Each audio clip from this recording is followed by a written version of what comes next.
Hello everyone, Zelorant here, and for today's video on Umamusume, we're going to be taking a look at the upcoming Champions meeting that will be taking place after Sagittarius Cup, which is going to be Capricorn Cup.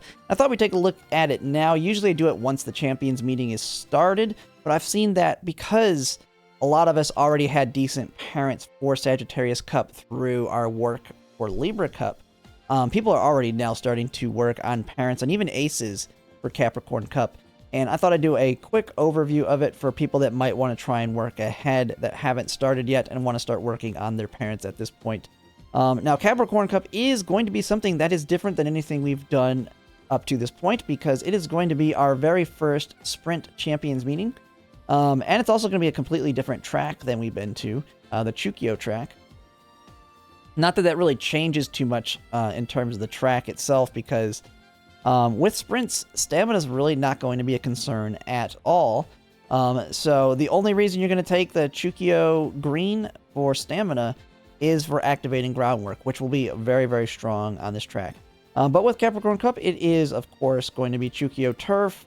It's going to be a short, left-handed, soft winter snow track. It's going to be our first snow. We have dealt with soft, so that kind of changes up your greens a little bit. And does give you a little bit more opportunity with different cards that'll work for it overall for activating groundwork, which is, like I said, going to be very, very strong here, even for pace chasers. Now, when we take a look at the track itself, which I have opened up somewhere, I've opened up so many tabs, maybe I've closed it. Okay, here we go. When we take a look at the track itself, Chukio Turf 1200, one of the first things you probably see right off the bat, and this is actually the global, I've seen the comments saying we're going to get the buffed version for it, which is this one, which changes something very slightly on it, which is that we enter a straightaway right before we get to the late race. Now, this doesn't change much in the terms of it was starting in a straightaway, which means angling doesn't work, and as well as a lot of other skills that require you to be on a corner. But it does change the fact that anybody that kind of has a gambling straightaway skill, Smart Falcon's the best example I think people have given me, where they can activate it here as a way to try and pop off into the late race. And so this is a buff to the track.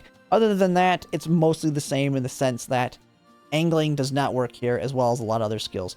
And so that's the first thing you'll know right off the bat. So the other big one is the fact that it's the entire race is mostly downhill.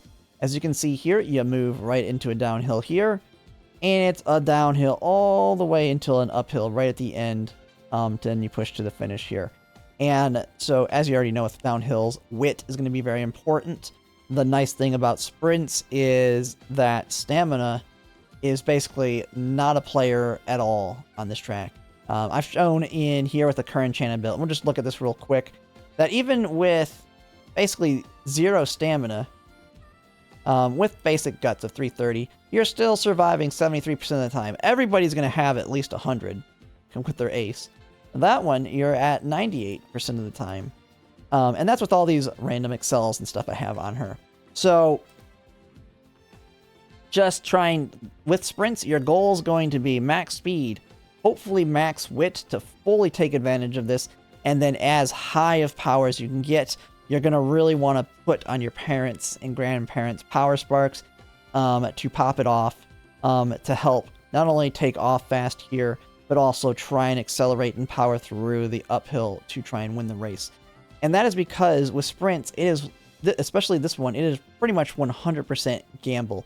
You're going to be taking mostly gamble skills in the sense of skills that we've always said are really, really bad, like Rushing Gale, Random Straight Acceleration. You have Turbo Sprint, as well as, and I have them over here so you can kind of see some of them.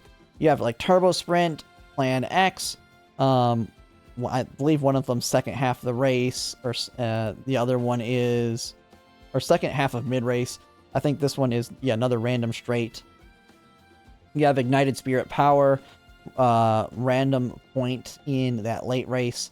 So that late final leg here, random point here.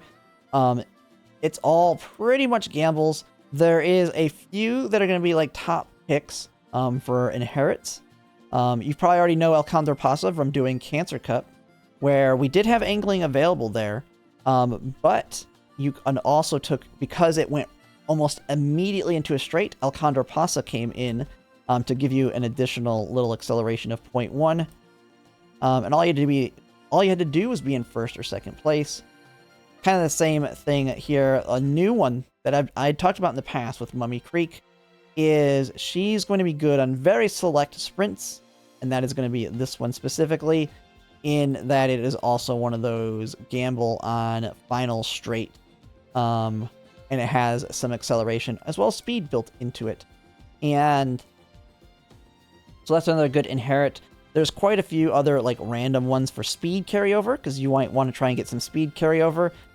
Just one of the golds off the top of my head would be Speed Star from the Fine Motion card that you could use as one to try and get your speed carryover from here. Now you got to get really lucky and hope it goes. And that's pretty much it.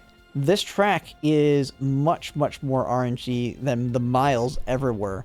Having done now a few practice matches with a Curran-chan I built, which is basically this one right here. But I had like 290 stamina.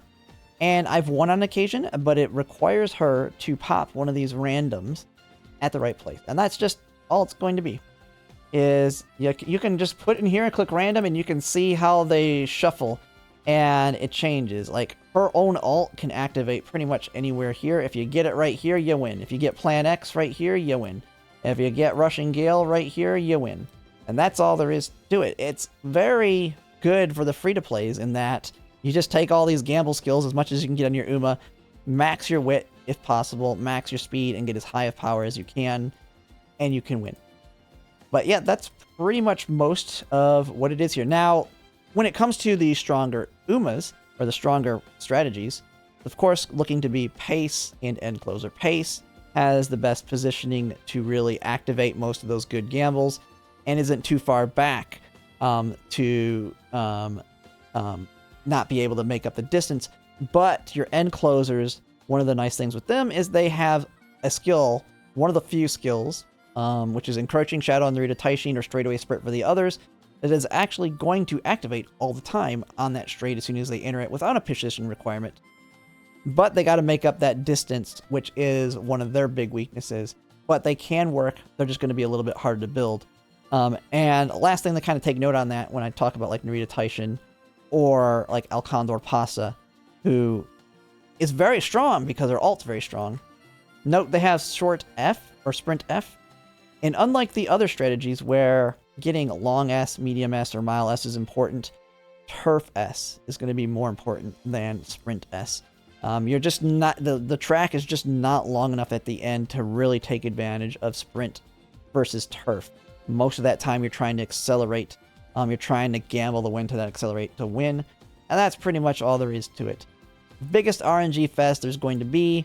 None of the Umas really are set up to beat win this one very easily and reliably. Like, I've seen people with very whaley Umas, and their Uma just doesn't pop, and they're dead. They lose. They lose to a Jobber Uma. We've seen the Jobber Umas win because they just randomly get the acceleration at that right point. Which is all it is. And that is Capricorn. That's just a quick overview. I'll probably make, as we get closer to finishing up Sagittarius, a more detailed guide maybe on some specific Umas, as well as do some Uma builds, kind of like I've done with other ones, like Curran-chan, which I will be one of my main ones. And that'll be it from there. But that's it for now. And if you like my content, if you could like, comment, and subscribe, it really helps. And thanks for watching.